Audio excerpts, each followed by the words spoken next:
Guys, कैसे हैं आप लोग। मैं हूं डॉक्टर कंचन। आज का जो वीडियो है आपके पूछे गए क्वेश्चन पे बेस्ड है।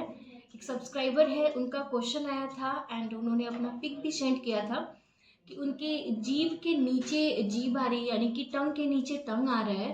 तो वो जानना चाहते हैं कि आखिर ये क्यों होता है एंड इसका इलाज क्या है।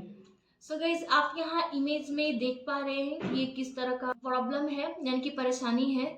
ये जो इमेज में दिख रहा है, बेसिकली ये जीभ के नीचे जीभ नहीं है, इसे टंग टाई कहते हैं। मेडिकल टर्म में इसे हम एनकाइलोग्लॉसिया कहते हैं। तो जिनने ये क्वेश्चन पूछा है, तो ये जीभ के नीचे जीभ नहीं है, ये टंग टाई होता है।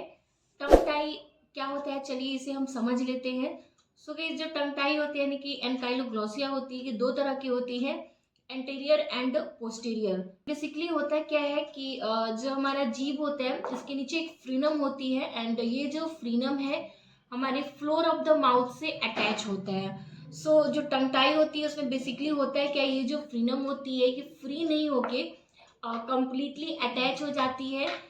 गाइस, जो फ्रीनम का अटैचमेंट जितना ज्यादा होता है उतनी ज्यादा परेशानी होती है। पोस्टीरियर टंग टाई होता है तो उसमें पीछे के हिस्से में जो फ्रीनम होती है वो टंग से यानी कि जीभ से अटैच होती है। तो इसमें जीभ में थोड़ी बहुत मूवमेंट हो पाती है, यानी कि आप जीभ को घुमा पाते हैं, बोलने में थोड़ी सी आसानी होती है।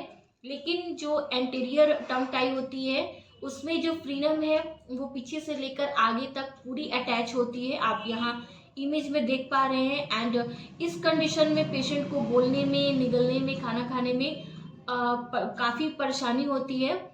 ये फ्रीनम के अटैचमेंट पे बेस्ड होती है। गाइस, अगर एंटीरियर फ्रीनम है तो उसमें मूवमेंट यानी कि जो जीभ की मूवमेंट होती है उसमें भी काफ़ी परेशानी आती है। तो चलिए इसके सिम्टम्स को समझ लेते हैं कि क्या क्या इसके सिम्टम्स होते हैं। अगर आपको टंग टाई की प्रॉब्लम है, यानी कि एनकाइलोग्लॉसिया की प्रॉब्लम है, तो वैसे कंडीशन में अगर बहुत ही छोटे बच्चे में ये प्रॉब्लम होती है तो वैसे बच्चे को ब्रेस्ट फीडिंग में भी परेशानी आती है, मिल्क फीड करने में परेशानी होती है।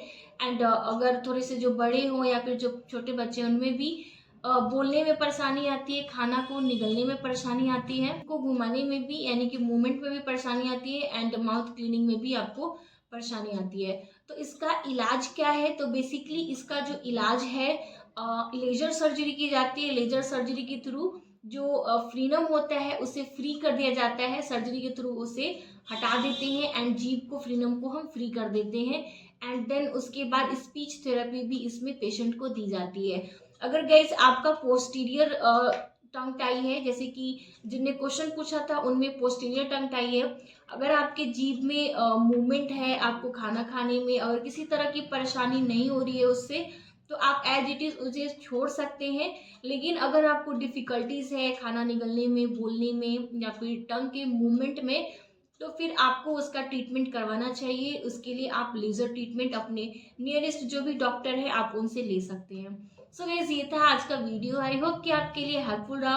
अगर यस तो डेफिनेटली लाइक देना मत भूलिए, चैनल को सब्सक्राइब करिए एंड अपने फैमिली फ्रेंड्स में भी जरूर शेयर करिए। अगर आपके कोई क्वेश्चन हो तो आप मुझसे डेफिनेटली कमेंट सेक्शन में पूछ सकते हैं। तब तक के लिए be healthy and be happy. Bye bye.